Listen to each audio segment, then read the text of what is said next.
या ताईंनी जे मांडलंय त्यापुढे मला काय बोलावं कळना झालंय.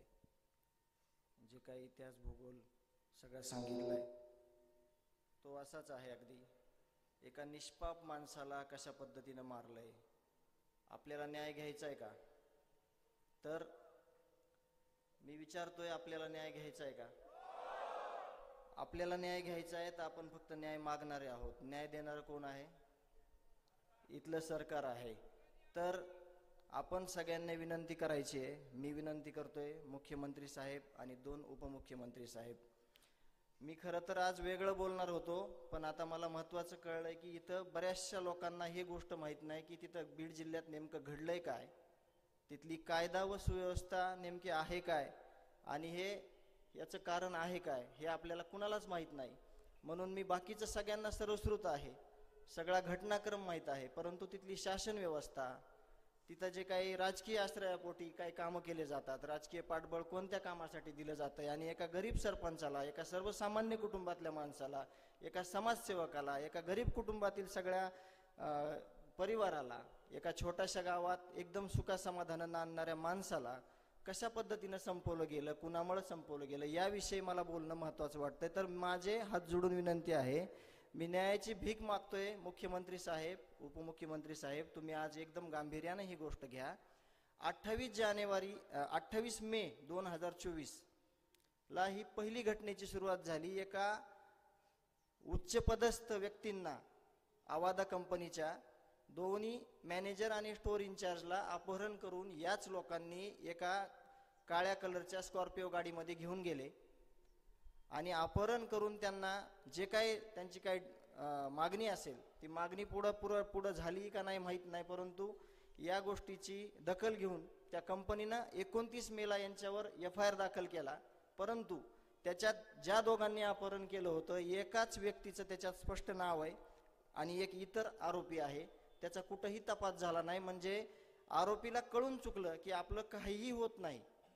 त्याच अनुषंगाने पुढं ज्या कार्यालयात याच्यातला जो सूत्रधार आहे वाल्मिक कराड, पहिल्यांदा नाव घ्यायलो मी, या सूत्रधाराने जे काही खाली आदेश दिले, जे काही खाली सूचना दिल्या काय करायचंय ते, त्या सूचनेप्रमाणे या सगळ्या लोकांनी हे जे काही 29 नोव्हेंबरला जे काही खंडणी मागण्यासाठी हे गेले, खंडणी मागितली, तरी देखील तिथं काय झालं, कुठलाही गुन्हा रजिस्टर झाला नाही.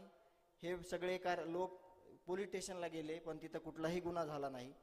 आज मला हे म्हणायचंय की जर जिथल्या तिथं सगळे गुन्हे नोंद केले असते तर पुढच्या घटना झाल्या नसत्या. एवढ्यावर हे लोक थांबले नाहीत. 6 डिसेंबरला महापरिनिर्वाण दिन होता. त्या दिवशी हे परत लोक, या टोळीतले हे 8 जण हे परत आवादा कंपनीवर आले. परत एका दलित बांधवाला अमानुषपणे मारहाण चालू केली. तो किंचाळत होता, तो लाठ्याने मार खात होता. म्हणून गावातल्या एका व्यक्तीने फोन केला संतोष अण्णा देशमुख यांना की अशी इथं घटना घडली आहे, इथं या. तो सोडवायला गेला. भांडण सोडवताना ह्याला मारलं. गावातल्या लोकांनी त्या आरोपींना म्हणजे हातापाई झाली. तो अशोक सोने नावाचा दलित बांधव हा दुपारी 1 वाजेपासून ते 10:30 वाजेपर्यंत पोलीस स्टेशनमध्ये भीक मागत होता की माझा FIR घ्या, माझी म्हणजे माझा जी काय मला शिकायत करायची आहे, जे काय मला FIR द्यायचं आहे ते घ्या. तर घेतली नाही. का घेतली नाही तर यांना हे राजकीय पाठबळ मिळालं होतं. ह्या जे 1 नंबरचा आरोपी आहे, बीड जिल्ह्यात अशी गोष्ट आहे की आरोपी सांगल त्याच्यावर FIR होणार, आणि आरोपी ज्याच्यावर नाही सांगल, म्हणजे ज्या गोष्टी आरोपी सांगल त्या गोष्टी या आमच्या बीड जिल्ह्यामध्ये आतापर्यंत होत होत्या. मुख्यमंत्री साहेबांनी जे कर्तव्यदक्ष कावत साहेब आहेत त्यांची नेमणूक केली, परंतु खालची लोक अजून तसेच आहेत. ती अॅट्रॉसिटी घेतली असती तरी देखील हा गुन्हा घडला नसता. आणि संतोषांना तिथे गेले म्हणून वरून आदेश आला. वरून आदेश काय स्वतः दिला नाही, यांना राजकीय पाठबळ आहे. याच्यातून मला एक सांगायचंय की जर जिथल्या तिथं गोष्टी झाल्या असत्या तर ही घटना घडली नसती. घटना घडल्यावर सुद्धा बघा तुम्ही, मुख्यमंत्री झाले, उपमुख्यमंत्री झाले, मंत्रिमंडळ स्थापन झालं, आणि आता परत 2.5 महिन्यानं तोच घटनाक्रम चालू झालाय. जी गोष्ट पहिल्या दिवशी करायचीच नाही ती केली आणि 2.5 महिन्यानं ती काढली. त्याच्यामुळं समजून घ्या मला काय म्हणायचे ते राज्यकर्ते सगळे, जे काही उपमुख्यमंत्री आहेत, मुख्यमंत्री आहेत, की आत्ता तरी सगळ्या गोष्टी जिथल्या तिथं करा जेणेकरून आमच्या बीड जिल्ह्याला न्याय भेटेल. आणि आम्ही कुठंतरी तिथं सुखासमाधानानं जे काही राहिलेलं आयुष्य आज देखील सगळं वातावरण भीतीयुक्त आहे, खूप भयानक पद्धतीनं तिथं आहे. आणि आम्ही कुठपर्यंत लढणार आहोत? आम्हाला सगळ्या गोष्टीची एक खूप मोठ्या प्रमाणात भीती आहे. यांचं खूप मोठं जाळं आहे गुन्हेगारीचं, खूप गुन्हेगारी वाढलेली आहे. त्याच्यावर प्रामुख्यानं सगळ्यांनी विचार करावा. मला जास्त काही बोलता येणार नाही, कारण का मला काल प्रश्न विचारला पत्रकारांना की हे तुम्ही 3 महिने कसं सावरलात, तर त्याचं उत्तर माझ्याकडे असं होतं की मी कुणाला सावरलं नाही, कुटुंबाला सावरलं नाही. या सगळ्या 18 पगड जातीतील लोकांनी, सर्व धर्मीय लोकांनी, समाजाने कुठंतरी आम्हाला सावरलेलं आहे. म्हणून आम्हाला कुठंतरी लढायची, न्याय मागण्याची हिंमत होत आहे. तसेच तुम्ही आमच्यासोबत कायमस्वरूपी राहा. आमच्याकडून कुठलीही गोष्ट चुकणार नाही, आपणही चुकणार नाहीत.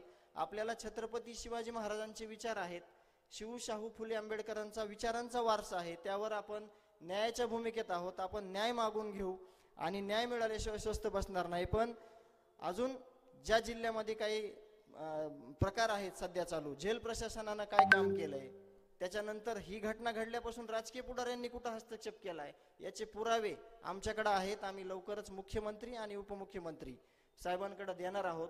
ज्या गोष्टीचा हस्तक्षेप या प्रकरणात होतंय, उपमुख्यमंत्री साहेब त्या गोष्टी तुम्ही काढून टाका, तुमचं काही नुकसान होणार नाही. ह्याची शाश्वती मी तुमच्या सगळ्यांच्या वतीनं देतो.